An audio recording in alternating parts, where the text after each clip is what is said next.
back to season 2, episode 8 of the Fantasy PD Boys getting back together. We are back with the regulars, Nick, Clement, and Daniel Miller, the fifth. I always forget. I always add. It was there was a guy that was the third, and a guy I knew in college, so I always forget which one you were. But Dan, it's good to have you back. Also known as Sauce. Congratulations on your win this weekend. Was there? Should I talk about the win now? Your chest? Yeah. Oh, okay. Yeah. So I gotta say, of all the haters in this league, Berg wants to start the "how much will the Jets lose" by poll. I think since he's started that poll, the Jets have won every game since. And then with the decisive blowout in Lambeau Field of the Green Bay Packers, couldn't be happier to be at the game. Couldn't be happier that my grandfather drove over 1,000 miles to be at the game to get his face clapped in by me. And then couldn't be happier to hear the Jets chants in Lambeau, see the Lambeau leap, and then Sauce Gardner with the cheese hat. I don't think I've seen a more pretty sight. Green Bay's dead. Jets are to the moon. I haven't been this fired up about a team in years. Feels good to be here. Nick, how did you like the game? I thought when it comes crashing down, this is going to be a great. Yeah. I've never seen someone get so game? I've never seen someone get so excited after 6 regular season games in their life. I could only imagine if we ever got that animated about a regular season game that what your reaction would be. I mean, I'm impartial. I'm Nick, glad that you're how'd having you like the game? I thought it was fun. I thought the seats were really good, and I thought the pregame was fun. The performance on the field sucked because they didn't give it to my fantasy guy. Ready to move on for the next week. What part about the on-field performance didn't you like? All right, this isn't that type of podcast. I'm pretty sure we're talking about fantasy. Well, Breece Hall had an amazing day. I agree, he did. Jets defense put up numbers. I imagine. I don't know what. Well, they definitely did. I heard you were trying to trade for Breece Hall. You bet I was. You got a guy, a once in a generation talent in the NFL. You try and get that guy. So you think his value plus Joe Mixon is equal to Jonathan Taylor and Elijah Mitchell? Because that's pretty low, if that's what you think. I think Breece Hall is the best player in the NFL. Maybe Sauce Gardner, number one, actually. I think that both of them, I think Quinnen Williams, 2 sacks on Aaron Rodgers, just an absolute difference maker on the Jets. I think Garrett Wilson's an absolute dog. He did nothing. Well, then go trade Jonathan Taylor for Breece Hall straight up if you think he's the best running back in the league. I legitimately think he is. I think he's the best player that the NFL may have ever seen. Well, then put your lofty call, but that those are my opinions. Put your words to actions and send a 1-for-1 trade to Shaw right now. All right. I never said he's the best fantasy player. I actually would love Dan to go on a 45-minute riff because I would just love to watch it back with him one day, and, and enjoy it. But there are other things that we do need to talk about. So Dan, congratulations on your win. Hopefully they can figure out what's going on. Elijah Moore does not seem happy with the Jets right now. I'm not happy with Elijah Moore right now, so the feeling's mutual. Well, you aren't the Jets, so. This is what happened last week. We had that's from 2 weeks ago, so we'll delete that. We had 2 5-0 weeks. Remember, I'm not including that because we always pick ourselves. 5-1, 5-1, and 3-3. So Dan, we're catching up to you this year, or this for this year's pick'em. Both 18-12, 19-11. But Nick and Dan are tied overall. So Dan's the only one who did worse than the people who went 4-2 last week. They didn't pick Berg or Chris. They were split. Somehow they were split on that matchup. And boy, did it look bleak on Thursday for Chris, but congratulations, buddy. You did pull out the W. It is week 7, so I'm going to start thinking of picking against you. But any key takeaways from last week? It was a bad showing from the guys on the podcast, I'll say. I feel like we've had our minds on other things. Let the guys get their wins now. Dan, focus on the big Jets win. Me, focus on my exam. If you lost to me while I was studying for a professional level exam, you should quit fantasy football. And then Pete, closing on the house. Big week for you too. So I feel like we weren't worried about fantasy this week. If you beat us, congrats, but it's not going to happen again. I see the three of us running the table. Yeah, big deal. Yeah, big deal. 3 of the biggest week of our lives. We're in the dog days of the fantasy football season right now, just conjuring up storylines. One of them being heading into bye weeks. And this is where, fantasy really starts to get interesting. People start to make moves. 12-man league. I think we're going to see people hit the waiver wire that we are going to be bidding. We're going to see bids of 30, 40 to get the guy that might have to be dropped when people get in dire straits to win a week. And I think it's going to get pretty fascinating. Yeah, Pete, Beat's been talking about the bye week since the draft. He was so excited. He loves the bye week. You love the bye week. Jake? I think it's the most fun part of fantasy because you have to decide what your strategy is with your team. Yeah, you like to follow it along for like the storylines, see how the managers react, see what the trades and stuff. So I can agree with it. Hey, it's good to be here. Dan, any big takeaways from the week? Not quite. I think that, like you said, the bye weeks. What was that? You said, I asked you if any takeaways. You said not quite. So I said, thank you for your analysis and hard work. I don't have much to say. I do agree with your take, though, that I think things will get interesting with bye weeks. Let's take Jake, for instance. He has almost no players to play. What does he do? We'll find out. Oh, baby. All right, let's jump into it. Let's jump over to power rankings first. And the people are 16 and 14. The people have the worst record this year. Just saying. Not surprised. They start one podcast and they think they're king shit of fuck mountain. Is that podcast ever happening again? Have we got confirmation on that? We will do it when the people need it. All right, Nick, take us through. Yeah, mine's a little bit weird. I had just kind of deleted and then added. So I kind of, from last week, my changes involved, I put Matt Hebert up on that top level. He was not the leading scorer this week like I predicted, but his team looks great with Stevenson in it. Up and down his lineup. We'll watch if the Dobbins injury is a thing to deal with at his running back position, but I like to have him up in that top 2 because Jake's team can be a little bit vulnerable if an injury or 2 happens. So we're not going to give the title to him just yet. Playoff probables.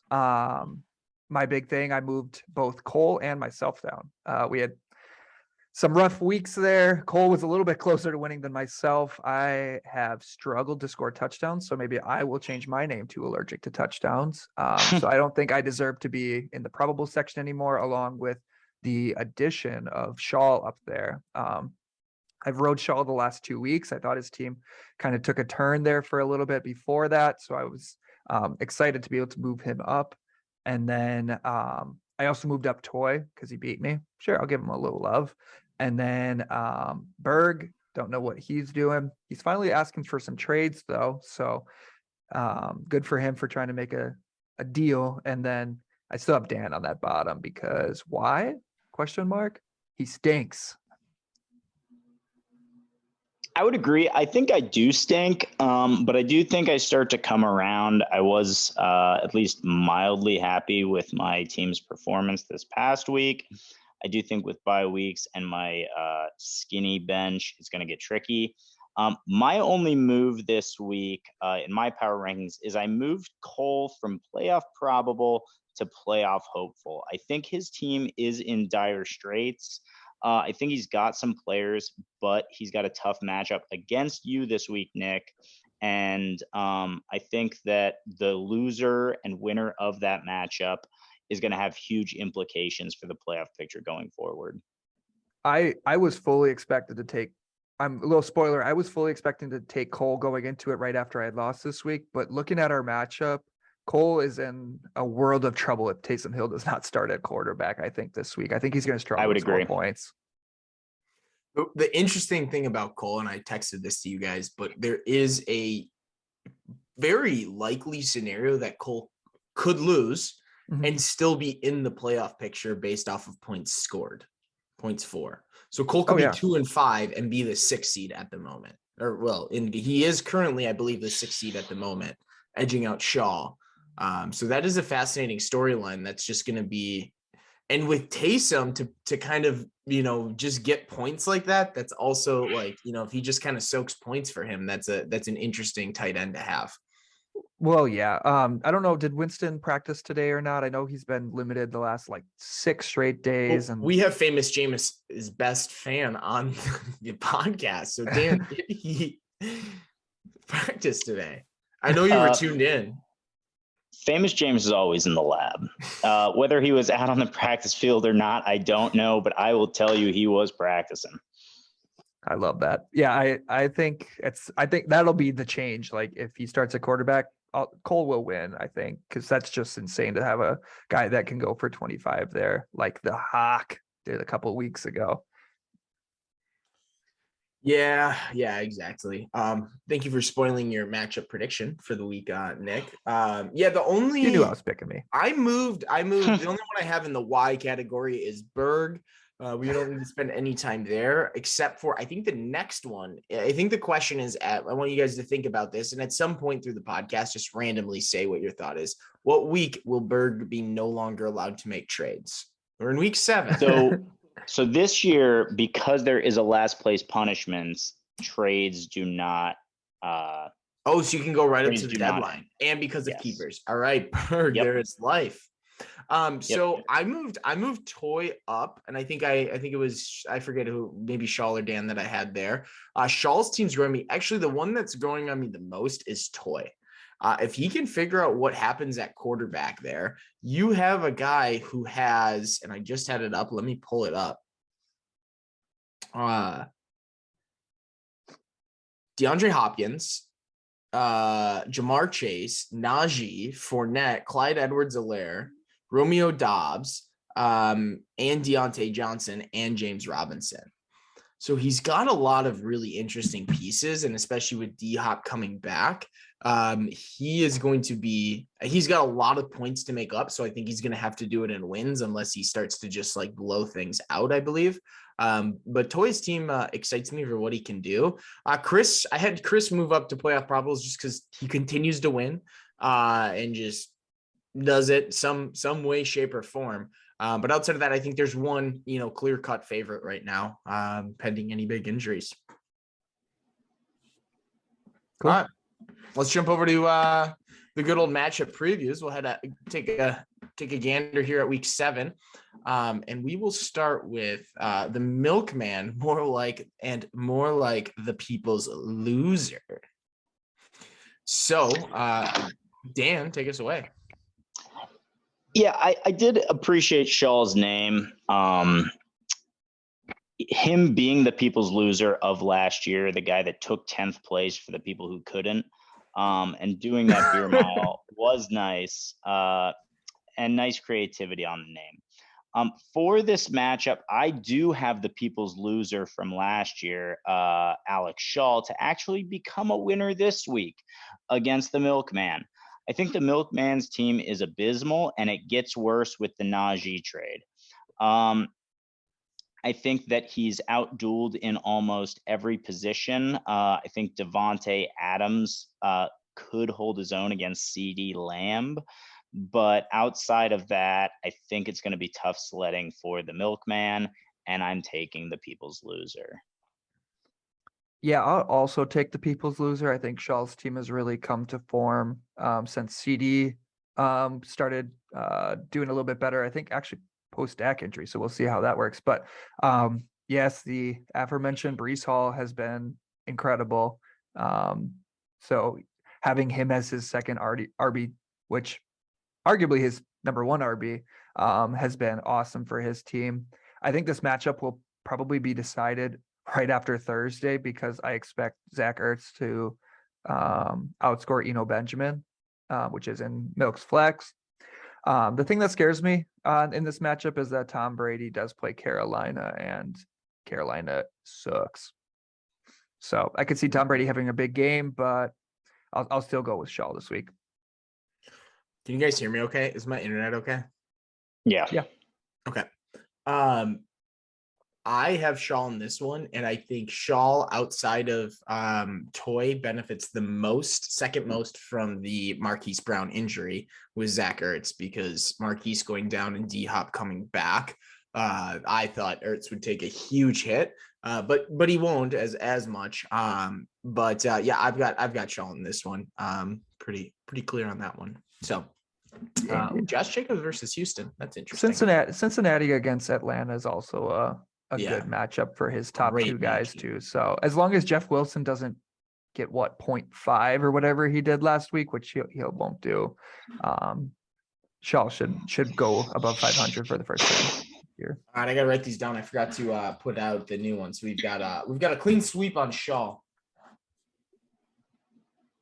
Yeah, Shaw, Dan, you can congratulations. Shaw's coming around. What did he start? 1-3. He could be right here 4-3. I mean, good for him. Would be a nice We've bounce got back. Harlan's Hogs versus Baby Don't Hurts Me No More. I'm worried about Matt Nick in this one. I took Berg last week. It was an absolute burner. Every time he looks like he has good matchups, his team does what it always does and puts up 70 points. And I got a hot take that he does not break 85. So the question is, can Matt Nick's team score above 85? Without Jalen Hurts, I do imagine he picks up a quarterback. He did call me today and say that he forgot waivers went through today. But I imagine he will bounce back tomorrow and pick up a QB. So stay tuned for that. Yeah, I got Matt Nick in this one. Well, I'll be the bold one. I will take Harlan's Hog. I think for the first time this year, I like Berg to get his first win in 5 weeks. I think he can do it, not because his team is awesome, but I think because the top 2 scorers on the year, which are Josh Allen and Stephon Diggs. So he has Diggs on his bench, and he will have Jalen Hurts on his bench. I do not see Matt Nick scoring enough points to keep up with Harlan Hogg's blazing 87 he scores this week. So I will take him and rock it. Don't know if you saw the news out of LA, but Keenan Allen says, it might be best for me to wait till after the bye week to come back. So that's what I said. I said that multiple weeks ago. I was like, they keep saying he might play this week, but I don't see it until the bye. Like, hamstring injuries suck. Yeah. So if we do see Keenan Allen suiting up, look for it to maybe be a decoy. So a 0 in Berg's flex could really help pump him back into the 60s where he's comfortable. Where he's comfortable. I've got Berg in this one. Yeah. Matt does not have the stable 15 to 25 points from Stephon and 25 to 30 from Jalen. I think that it's tough. I think he can do it. And boy, would I love to see it. If Berg loses this week, this is like he would admit it too. It's like a slap in the face of him as a fantasy manager. Yeah, this would be really what? Bad. You guys have swayed me. I'll take Berg too. Let's go. I think that, this is a winner go home type game for Berg. Little slap on the wrist too for Matt for getting what waivers day they were. Like, there's you don't get to get picked if you do that. All right, the man who just always seems to find a way to win versus, is this man still alive? Herbert's Heroes. Haven't heard from him in a while. You want to lead us off, Sauce? Ooh, I can do it too if you want. Yeah, you kick us off this one. The man that keeps on winning gets another break. He gets Matt Hebert without Cooper Kupp, like every single time. And J.K. Dobbins left the game early, so there's another player he can't start. I oh, who do I want to take? So Matt still needs to pick up a kicker because Buffalo's on the bye. I'm going to take Matt. I think Chris is. I like Pete. If once he gets through the 6-game window, Chris is iffy. I like Matt's team a lot. There's a reason why I put him in the top 2 tier. Ayuk, he's not going to put up 2 touchdowns again, but he could get in the end zone against Kansas City. That should be high scoring. I just think Matt has a ton of good matchups. Like, I don't know of one matchup he has in his lineup right now that I don't love. So I will go with Matt. Yeah, I think this is the biggest matchup that could go either way. Chris getting matched up against Matt without Boop or Bup is just such a lucky break for Chris as the luck streak continues. But oh God, you know what? I'm panning to you, Pete. I'm gonna pick last. I really am torn. I'm gonna take Chris in this one. Oh. I said week 6 is when I start to think, but I think Green Bay needs a statement win in Washington, and they're gonna do everything they can to run up the score if they get it. And I foresee Lazard to have like 4 catches for 140 yards and like 2 touchdowns. How many players does he have in that matchup?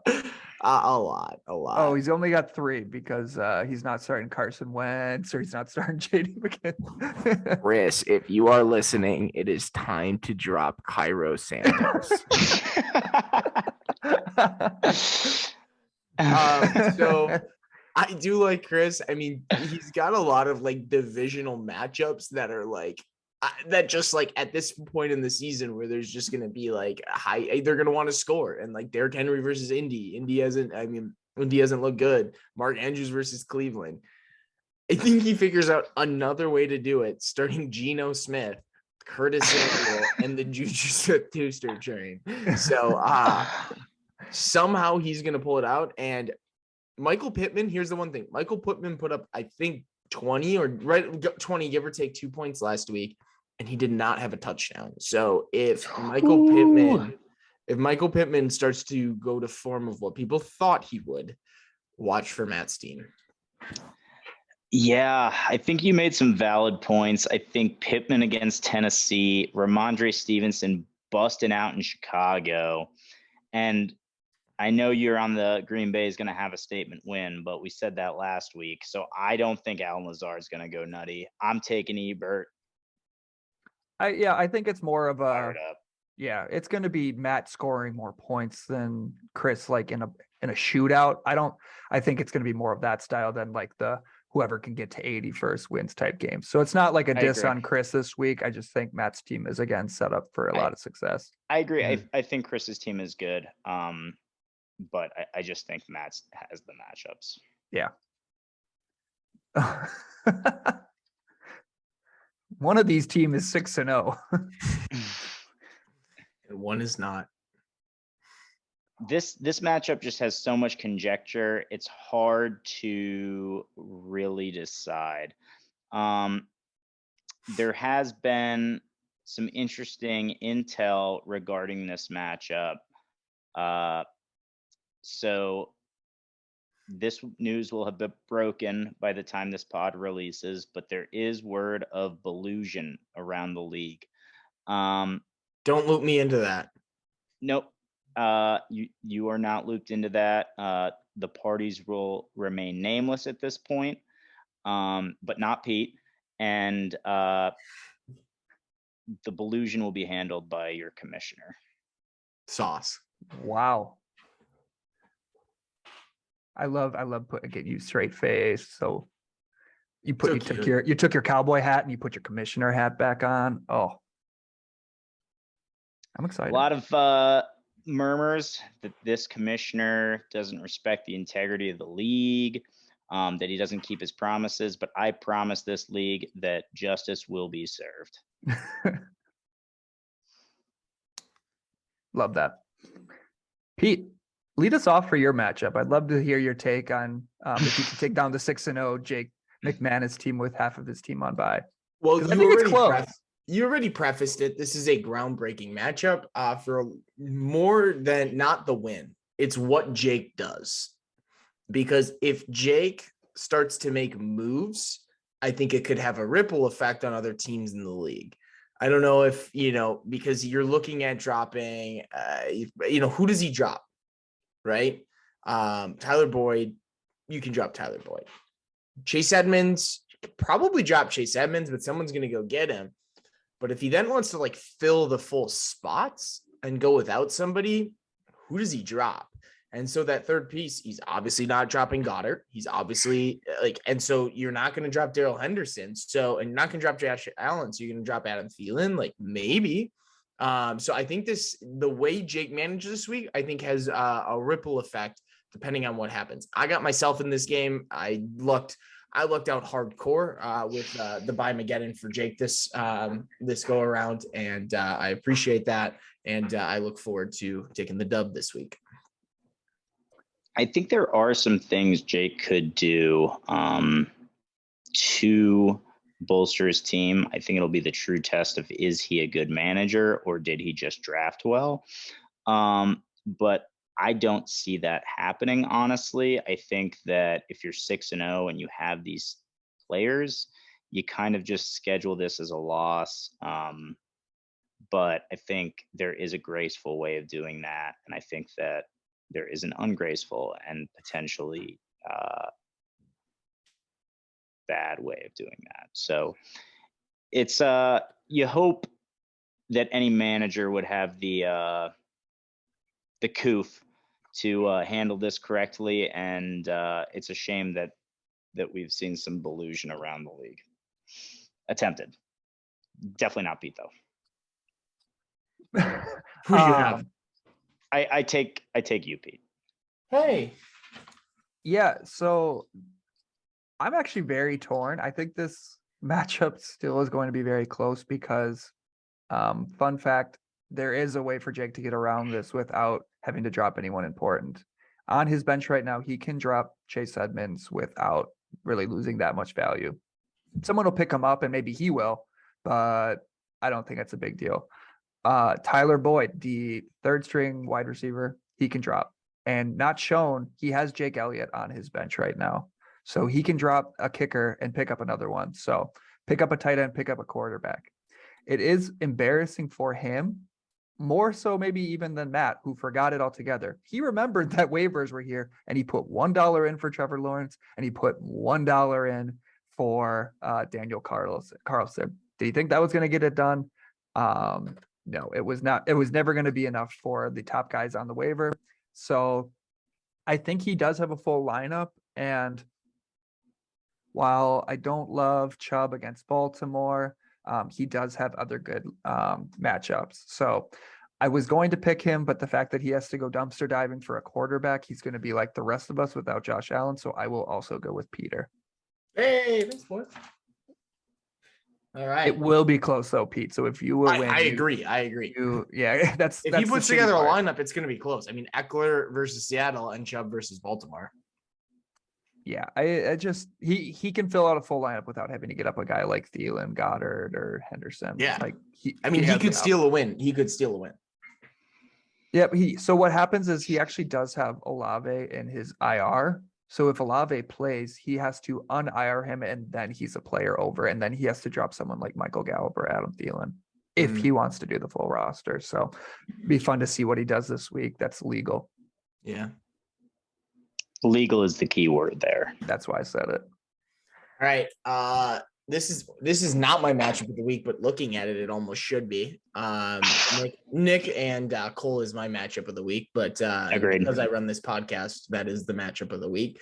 So, Dan, your matchup, the People's Champion. One of these teams is going to be 3-4, and one of these teams is going to be 2-5, and probably reeling because we're looking at two teams who do not have a ton of points scored right now.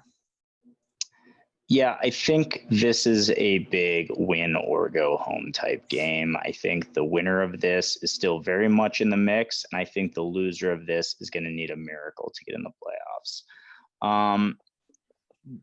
We already know I'm picking myself. I'm not going to kind of parade around. I already did that at the beginning of this podcast. But I think that it's really going to come down to a few things. I think JT, Is he back? Is he booming, or is he in taking limited snaps? If JT does not put up the numbers that he's expected to, it's gonna be tough for me to win. And then we look at players like Tyreek and Brandon Cooks. Brandon Cooks was asked not to practice today by the coach. You don't want to see that if he's your number 2 wideout. And then Chase Claypool, he stinks. I think that on paper, if I wasn't picking myself, because I'm myself, I still pick me. But I think that it's going to come down to some of the key players on our teams. And I'm looking at Brandon Cooks and I'm looking at JT for my team. That's a long-winded way to say that you think JT and Brandon Cooks are the deciding matchups in this one. I shit on Alex last week. He produced. I love that. I feel like I've been down on Dan's team several weeks now, and he's lost back-to-back weeks. I'm gonna ride Alex this week, and I'm gonna take him to go to 3-4 and kill the people's champion at a repeat here. I just think there's too many holes in Dan's team. I know he's been trying to make trades and whatnot, and nothing's really stuck yet, just because he's got like JT who's been injured and whatnot, and he's not going to get 100% value anymore. But maybe that's something that he has to just deal with and trade at 50 cents on the dollar or whatnot. Because yeah, this is a win or go home one. I really don't know how the loser would make it to the playoffs with the current points scored situation. So I got Alex. I've got Toy in this one as well. The one thing that almost swayed me was because you had Tyreek against Pittsburgh. But if Tyreek has I like him playing Tua in this matchup, because if Tyreek has a big day, like Tua will have a big, will have a good day and can like offset that. So I think that's like kind of a big brain move if that was intentional and he's kind of in quarterback roulette. So I do have Toy in this one. And just curious, did they bench Kenny Pickett or did he get injured? Concussion. He got injured. Bun Bush and he apparently. So what's funny is he might play this week. He's like apparently clearing it, and they play in prime time again. Could you imagine if they played in prime time again? Kenny Pickett coming off a concussion and got hit against the Dolphins. Like the Twitter world would explode. The NFL would cease to exist if that happened. If he got another concussion and played. So I don't think Pickett will play. Does PRK stand for position rank? Like I think it does. Yeah. So can somebody explain to me why both of your kickers are ranked number 1? They both 10.3. Probably because it's total points 4, I think. Oh, they might be tied. And they probably have the same amount of points on the season. But Carlson had this bye. So 12.4, 10.3. So 2.1 times 5 is 10.3. I was almost gonna call an emergency waiver wire meeting. Today was a big one. Today was a big one. And I knew that I was overpaying potentially for Carlson. There was a time when I had him marked for 12 fab. Wow. Yeah, talked my way down to 8. Glad I did.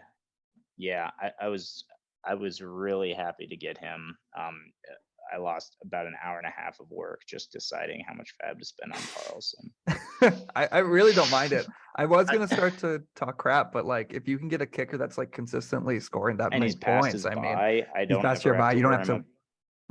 Yeah, I like even just bye week, flexing kickers, and then if I got the number 1 guy who's let's say averaging 4 points more than the guy I would have, 4 times the next 10 weeks is 40 additional points on the season for 8 fab. Seems like a no-brainer. I love that quick math. Hey, well done. I wanted Carlson back because of the bye. I was happy. I can't believe you dropped him. Could not believe you dropped him. But Butker was available.